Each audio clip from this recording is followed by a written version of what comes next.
জন্য 4টে নারিয়েল আনা হয়েছে। দেখো বড় গাড়িতে একটা দিল, বাইকে একটা দিয়েছে।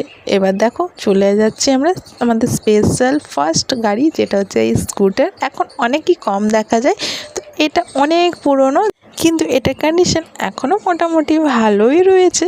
চাকাগুলো চেঞ্জ করলেই খুব ভালো ইঞ্জিনটা রয়েছে, এখনও বেশ চলবে। ওইখানে পুজো নিয়ে পর বাবা ওইদিকে নারিয়েলগুলো ফাটিয়ে নিচ্ছে, আর দাদু এখানে ভিতরে আমাদের যে গণেশটা রয়েছে সেখানে একটু ধূপ দেখিয়ে দিল, ওইখানে একটু পুজো করে দিচ্ছে। আর এবার যে লাল কালারের পটলিটা বানিয়েছিলাম আর যেই লেবু আর লঙ্কার যে মালাটা করেছিলাম, সেগুলো এবার দাদু কারের ভিতরে লাগিয়ে দেবে। তো প্রথমেই লাগিয়ে দিচ্ছে এই লেবু দিয়ে লঙ্কা দিয়ে যেটা বানিয়েছিলাম সেটাকে বেঁধে দিচ্ছে প্রথমে। আর ওই লাল পোটলাতে যা যা ভিতরে দিয়েছি সেটা জানতে হলে তোমরা আগের ভিডিওগুলো দেখে নিও, ওইখানে আমি বলেছিলাম ওগুলোর ভিতরে কি কি দিয়েছিলাম। আর দেখো ভালো করে গিট দিয়ে দিচ্ছে দাদু।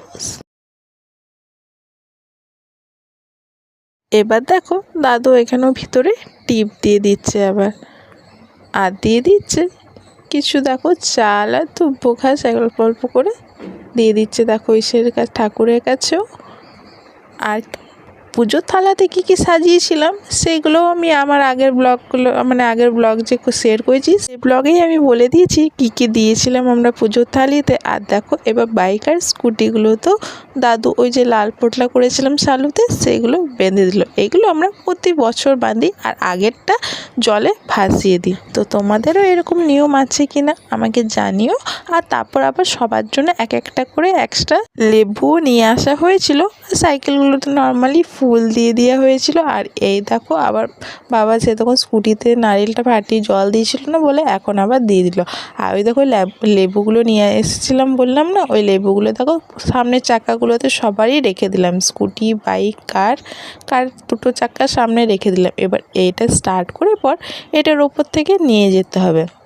তো আমি বাইক আর স্কুটিটা করলাম আর বাবা কারের করলো। তাই দেখো এবার বাইকটা করে এবার আমি স্কুটিটাতে দিয়ে দিলাম। আর এবার দেখো বাবা কারের লেবুগুলো এবার বাবা চালিয়ে দিয়েছে গাড়ি। আর এই অলমোস্ট আমাদের পুজো কমপ্লিট। তারপর দেখো গাড়ির ইঞ্জিনগুলো অন করে দিতে হয়, তো এবার কিছুক্ষণ অন করে রেখে দেবেন। এভাবেই আমরা খুব ভালো করে পুজো এনজয় করলাম এই বছরটা। আর এই দেখো এবার প্রণাম করছে বাবা দাদুকে। আর তোমরা কীভাবে এনজয় করলে জানাবে কিন্তু। আজকের মতন আসছি তাহলে।